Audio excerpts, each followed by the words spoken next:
আমি রুনজু আহমেদ। রাজশাহীর চারঘাট উপজেলার রায়পুর গ্রামে আমার বাড়ি।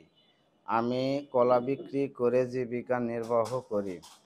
আজ বড় দুঃখ ভারাক্রান্ত মন নিয়ে আপনাদের সামনে হাজির হয়েছি। আমার ডাকে আপনারা আজ এখানে এসেছেন বলে আমি আপনাদের প্রতি কৃতজ্ঞতা প্রকাশ করছি। আপনারা অনেকেই জানেন ২০০৯ সালের ৬ অক্টোবর আমি বাড়ি থেকে মোটরসাইকেল নিয়ে রায়পুর বাজারে যাওয়ার সময় প্রতিপক্ষদের হামলার শিকার হই। তারা আমার মোটরসাইকেল থামিয়ে সেটিতে ভাঙচুর চালায়। এরপর আমাকে এলোপাথাড়ি মারপিট শুরু করে। আমার চিৎকারে তখন আমার পিতা শামসুল হক, ভাই গিয়াসউদ্দিন, মনিরুল ইসলাম ও মন্টু এগিয়ে আসে। তখন ধারালো রামদা দিয়ে আমার ভাই মন্টুকে কুপিয়ে আহত বা হত্যা করা হয়। আমার পিতা এবং আমাকেও কুপিয়ে জখম করা হয়। পরে হাসপাতালে নেওয়ার পথেই আমার ভাই মৃত্যুবরণ করেন। ঘটনার পর থেকে আমার পিতা প্রায় ৪ বছর বিছানাগত ছিলেন। তিনি উঠে দাঁড়াতে পারেননি। ৪ বছর পর তিনি অর্থের অভাবে একরকম বিনা চিকিৎসায় মারা যান। এদিকে আমার ভাইয়ের মৃত্যুর দিনই আমি বাদী হয়ে চারঘাট থানায় একটি হত্যা মামলা দায়ের করি। মামলায় যাদের আসামি করা হয় তারা হলেন রায়পুর গ্রামের ইমদাদুল হক ওরফে আবু তালেব, জোমারত আলী, ওহাব, নজরুল, বজলু, ইসলাম, খালেক, কালাম, ইনসার, রফিকুল, শাহজাহান, আনারুল, ইনামুল, সাজদার রহমান, হোসেন, আবু তাহের, হাবিবুর রহমান, কালাম, রবিউল, রেজাউল, জিনারুল ও সাদরুল। পরবর্তীতে পুলিশ তাদের বিরুদ্ধে অভিযোগপত্র দাখিল করে। আদালতে মামলাটি এখন বিচারাধীন। ইতিমধ্যে সাক্ষ্য গ্রহণ সম্পন্ন হয়েছে। যুক্তিতর্কের জন্য আগামী ১৪ অক্টোবর আদালতে দিন ধার্য রয়েছে। এই অবস্থায় আমি জানতে পেরেছি মামলার আসামি ইমদাদুল হক ওরফে আবু তালেব, রবিউল, আবু তাহের, রেজাউল হক, বজলু, ওহাব, নজরুল ইসলাম, আব্দুল খালেক মামলাটি রাজনৈতিক মামলা হিসাবে প্রত্যাহারের জন্য জেলা ম্যাজিস্ট্রেট ও জেলা প্রশাসক বরাবর আবেদন করেছেন।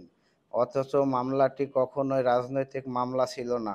দুই পরিবারের মধ্যে পূর্বশত্রুতার জের হিসাবে মারামারি হয় এবং আমার ভাই মন্টু মারা যায়।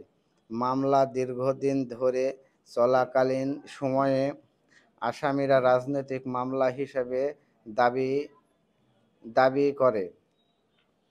দাবি করেনি। সকল সাক্ষীর জবানবন্দি শেষ হয়েছে। জেরার সময়ও মামলাটি রাজনৈতিক মামলা হিসাবে কখনোই বক্তব্য আসেনি। বর্তমানে মামলাটি যুক্তিতর্কের জন্য তারিখ নির্ধারণ রয়েছে, কিন্তু আসামিরা উদ্দেশ্য প্রণোদিতভাবে অব্যাহতি পাওয়ার জন্য গত ৩০ জুন আবেদন করেছে। প্রত্যেকের আবেদন জেলা বিএনপির আহ্বায়ক আবু সাঈদ চাঁদ স্বাক্ষর করে লিখেছে, জোর সুপারিশ করেছে। এরপর জেলা প্রশাসকের কার্যালয় থেকে গত ২৯ জুলাই মতামত চেয়ে জেলা জজ আদালতে পিপির কাছে আবেদনপত্রগুলো পাঠানো হয়েছে। আমি স্পষ্টভাবে বলতে চাই, মামলার এজাহার, চার্জশিট এবং সাক্ষী ও জেরাতে বিষয়টি রাজনৈতিক না। এটি স্পষ্ট। এজাহারে এটি রাজনৈতিক সংঘর্ষ হিসেবেও উল্লেখ নেই। আমি নিজে একজন বিএনপির কর্মী।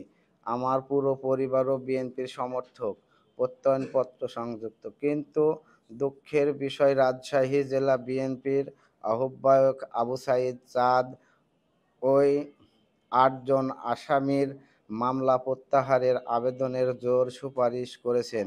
অথচ মামলার আসামিদের সবাই আওয়ামী লীগের কর্মী সমর্থক। তারা ভায়া লক্ষ্মীপুর ইউনিয়ন পরিষদের পলাতক চেয়ারম্যান ও ইউনিয়ন আওয়ামী লীগের সভাপতি আব্দুল মজিদ অনুসারী। একসময় চেয়ারম্যান আব্দুল মজিদ 9 বিঘা জমির বিনিময়ে মামলাটি আপস করে নিতে আমাকে চাপ দিয়েছিলেন, কিন্তু আমি রাজি হইনি। এরপর গত 5 বছরে 5ই আগস্ট রাজনৈতিক পদ পরিবর্তনের পর চেয়ারম্যান মজিদ আত্মগোপন করলে আসামিরা ভায়া লক্ষ্মীপুর ইউনিয়নের 6 নম্বর ওয়ার্ডের বিএনপির সভাপতি আব্দুস সালামের মাধ্যমে জেলা বিএনপির আহ্বায়ক আবু সাঈদ চাঁদ আমাদের কাছে যান। এরপর চাঁদ নিজে আমাদের বাড়ি আসেন এবং 50 লাখ টাকার বিনিময়ে মামলাটি আপস করে নিতে চাপ দেন। আমি রাজি না হলে চাঁদের সমর্থকরা ভয়ভীতি দেখান। এরপর থেকে আমি নিরাপত্তার সংকটে আত্মগোপনে আছি। আমি জানতে পেরেছি যে আবু সাঈদ চাঁদ মোটা টাকার বিনিময়ে ওই 8 আসামির সঙ্গে চুক্তি করেছেন এবং তিনি আমার দায়ের করা হত্যা মামলাটিকে রাজনৈতিক মামলা হিসেবে প্রত্যাহার করানোর চেষ্টা করছে। এই মামলাটি প্রত্যাহার হলে আমি আমার ভাই হত্যার বিচার পাব না। এ কারণে মামলাটি যেন রাজনৈতিক মামলা হিসেবে প্রত্যাহার করা না হয়, সেজন্য ইতিমধ্যে আমি রাজশাহীর জেলা প্রশাসক ও জেলা ম্যাজিস্ট্রেট বরাবর লিখিত আবেদন করেছি। এছাড়াও গত 29 সেপ্টেম্বর স্বরাষ্ট্র মন্ত্রণালয়ের জননিরাপত্তা বিভাগের আইন 1 শাখায় লিখিতভাবে আপত্তি জানিয়েছি। আমার আবেদনে সুপারিশ করেছেন রাজশাহী মহানগর বিএনপির সাবেক আহ্বায়ক অ্যাডভোকেট এরশাদ আলী ঈশা। তাছাড়াও আবু সাঈদ চাঁদ যেন টাকার বিনিময়ে আওয়ামী লীগের কর্মী সমর্থকদের মামলা প্রত্যাহারের জন্য জোর সুপারিশ করেছেন। সে ব্যাপারে দলের সিনিয়র যুগ্ম মহাসচিব বরাবর আমি একটি লিখিত অভিযোগ দিয়েছি। অভিযোগে আমি বলেছি, এই পারিবারিক মামলাটি টাকার বিনিময়ে তুলে নেওয়ার জন্য রাজশাহী জেলা বিএনপির আহ্বায়ক আবু সাঈদ চাঁদ ও তার ক্যাডার বাহিনী আমাকে চাপ দিয়েছে, ভয়ভীতি দেখিয়েছে। আমি তাতে রাজি না হওয়ায় আবু সাঈদ চাঁদ টাকার বিনিময়ে রাজনৈতিক মামলা বলে চালিয়ে দেওয়ার জন্য ডিসি মহোদয় বরাবর সুপারিশ করেন। আমি নিজে বিএনপি করার কারণে দীর্ঘ 15 বছর জেল জুলুম হলিয়ার মধ্যে জীবন পার করেছি। 5ই আগস্টের পর এখনো যদি ন্যায় বিচার থেকে বঞ্চিত করার জন্য আবু সাঈদ চাঁদের মতো নেতারা কাজ করেন, তাহলে দল ও দেশ কোথায় যাবে আমরা জানি না। আজকে বিএনপির ভাবমূর্তি ক্ষুণ্ণ করা তথ্য বিএনপির প্রতি নেতিবাচক ধারণা তৈরির জন্য এই ধরনের নেতা ও তার ক্যাডার বাহিনী দায়ী। আমি ভাই হত্যার বিচার চাই। দেশের আইনের প্রতি আস্থা রাখতে চাই।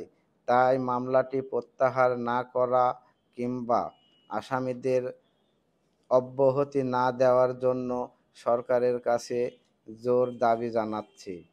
এ ব্যাপারে আমি বিএনপির হাইকমান্ড, মাননীয় প্রধান উপদেষ্টা, মাননীয় স্বরাষ্ট্র উপদেষ্টা, মাননীয় আইন উপদেষ্টা, জেলা প্রশাসক ও জেলা ম্যাজিস্ট্রেট এবং জেলা জজ আদালতের পিপি মহোদয়ের দৃষ্টি আকর্ষণ করছি।